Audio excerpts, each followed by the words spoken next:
Good morning. It is a Monday morning, and it's a chilly morning. It's around 47 degrees here, and man, that's cold to me. So, but it's a pretty. I think it's gonna be a nice day. I just had some things. I haven't posted anything in a little bit, and I post things when the Lord moves me to post them.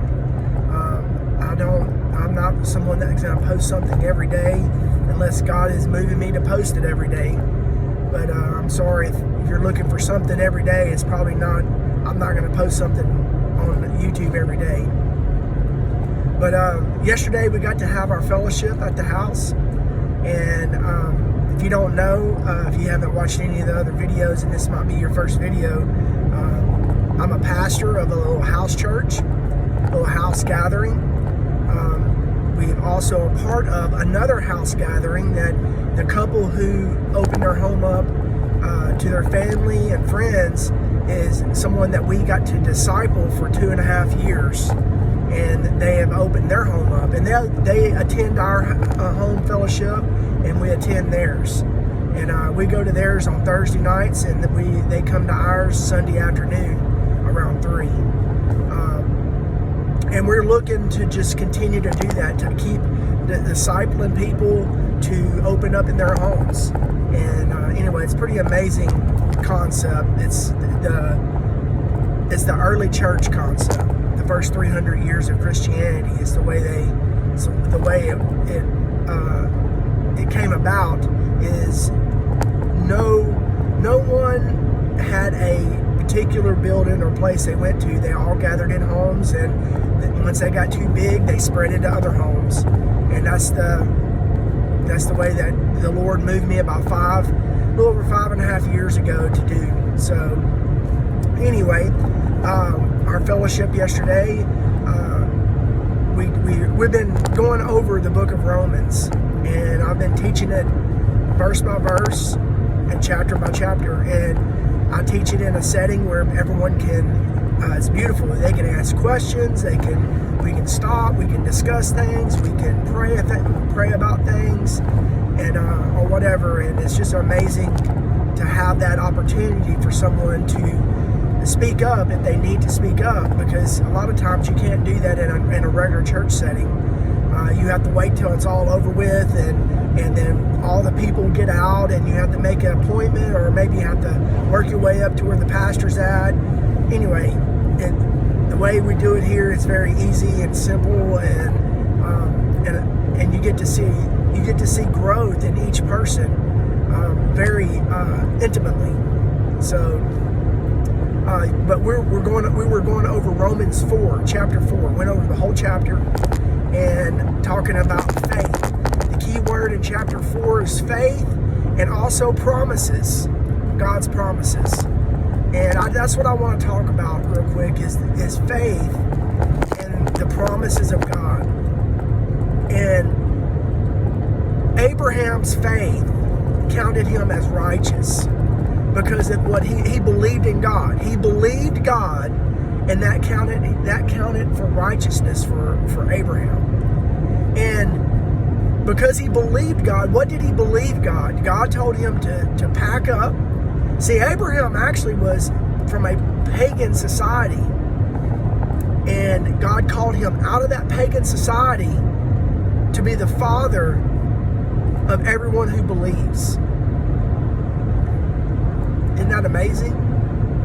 That God called him out of this, and you got to realize, you're planted, you're living somewhere, God tells you to leave, and that you're going to be the father of many nations.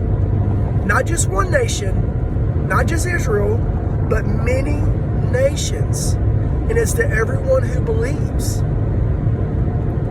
And believes what? Believes in Jesus. It's that simple. That when you believe, you listen.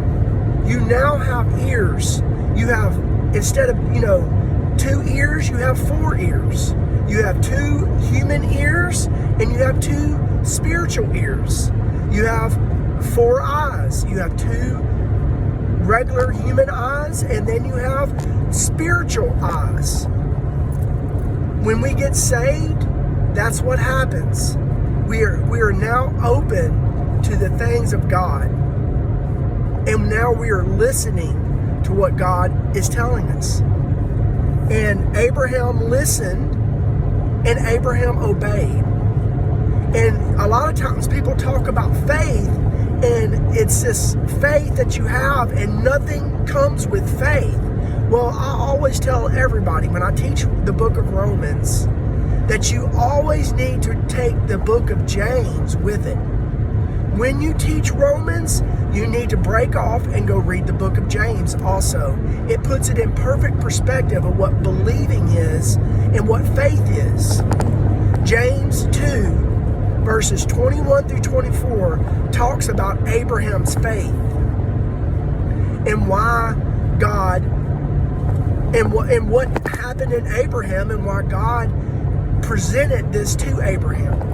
Because he knew Abraham was going to believe his promises and he was going to act on what God said. I mean, you think about it. I mean, what was the faith of Abraham? Abraham's faith was whenever he moved from his hometown to go to start on this long journey of the promised land, that he will be the father of many nations. He was an old man. And then one of the bigger things within this is that what he did with Isaac. God told him to sacrifice Isaac, the promised son that was going to bring about the Messiah one day through his lineage. And Abraham believed him. He believed that God would resurrect Isaac. So he was going to sacrifice his only son. And I know he had Ishmael, but Ishmael was not the promised son. Isaac was the promised son from God. Ishmael was the son of the flesh, of his own doing, him and Sarah's own doing. Isaac was given to him by a supernatural act of God, just as Jesus come about. Ishmael was not. Isaac was. So that was his only son, the promised son. And he told him to take this promised son and sacrifice him. And he believed God, and his faith showed his actions. You see, our works in chapter 4, when it talks about works, being useless, that's not the works that it's talking about. It's talking about obeying the law, the Mosaic law, the Old Testament law that was given to Israel. You don't have to obey that to be right with God. You believe God. You have faith in what God has done in Christ, and what Christ has done on the cross, and you are counting it righteous. Because you're not just sitting there saying, I believe, and you're still living in this mindset of an unbeliever's mindset. No, you're new. You have a renewing. Your mind's being renewed every day. You have new eyes, new ears. You have a new mouth to speak from. You have a new heart, a heart of stone turned into a heart of flesh. And so in James, it tells us faith without works is dead. Did you know the father of the Protestant faith, Martin Luther, wanted to take the book of James and throw it out? Now, not the book of James, but there's other things he wanted to also. And he also hated the Jews to the point of where he hated and he despised them. So the person that a lot of time people look up to wanted to take the book of James out because it says faith without works is dead. And even Martin Luther didn't even understand what that meant. It didn't mean that you have to have works to have faith. Your faith always produces the works that God prepared beforehand. Your faith is the engine, the cars that are attached to the engine on the railroad tracks is your works. They're never in front of the engine. Your faith is always going forward, and it's always producing the works. The works are always coming behind it. So we don't produce works to be saved. And we don't produce works to keep being saved. What we do though, our faith will produce the works God has for us. And those works look different in every person. That's like a thumbprint for each believer. So Abraham, chapter 4 is talking about faith and the promises of God, and that we hold on to the promises of God. We don't hold on to our feelings. Our feelings are fickle. Our feelings fail us. But the promises of God never fail us. And yesterday we also prayed through Psalms 23, where you take time and you read each verse, and then you pray the verse, and then you let the verse speak to you, and then you pray off the verse.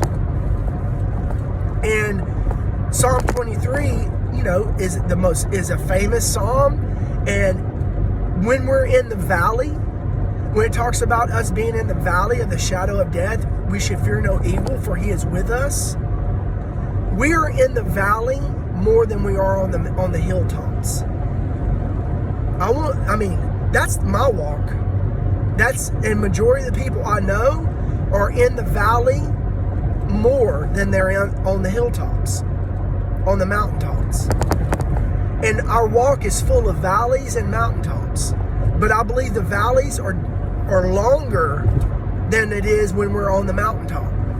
Because this world always has something to throw at us. Satan is always trying to sabotage our faith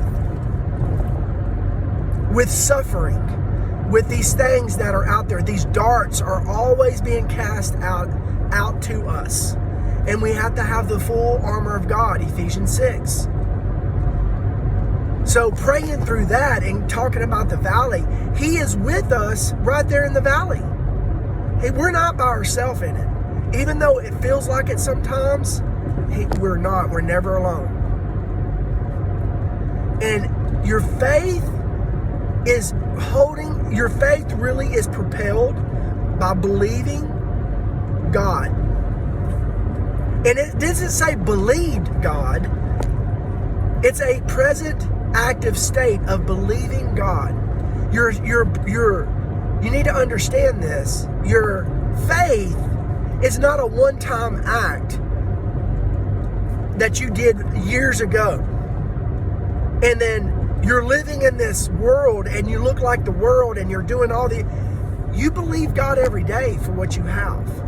When I get up, it's a new day. God's mercies are new every day. And we come to him daily. It says carry your cross daily. It didn't say carry your cross one time in the past. He says to carry your cross daily. We partake of Jesus daily. He's our bread of life. We eat from him daily. We don't eat from him one time. We eat from him daily. So Abraham believed God and moved through his life daily. He always lived in the wilderness. Even when he had a chance to live, in a city or two cities, he didn't do it. His nephew Lot did. And look what happened. Sodom and Gomorrah consumed him. But Abraham always stayed in the wilderness, outside of the world, but yet was in the world. He had to go into the world to rescue Lot. When you think about the things that, when you read the story that Abraham had to go and help his nephew. But then guess what happened? Lot didn't listen. He continued to live in that horrible environment.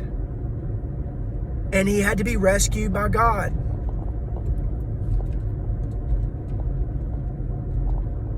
But see, Abraham's faith, even when he failed, there were so many times we read where Abraham failed. But yet he got back right with the Lord and he kept moving forward. That's what we do.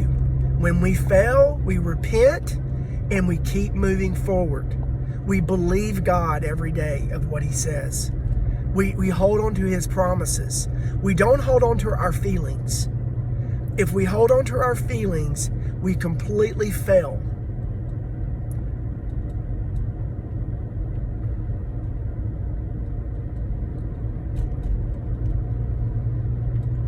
So the chapter was awesome to go through. It was awesome to go through the prayer of praying Psalm 23. And we're going to be going through Romans 5 next week. But I would definitely take a chance, go read Romans and start in chapter 1 and move forward, because you can't just nitpick Romans. Don't just pick one chapter and read it and think that you know Romans. Everything in Romans builds on each other. Every chapter builds on each other. So, but that's all I have. I pray that this message helped you, and I pray that it's something that you can take and maybe inspire you to go read Romans and Psalm 23. So that's all I have today. I love you guys. God bless you, and I hope you have a great day, and go share Jesus with someone. Talk to you later. Bye-bye.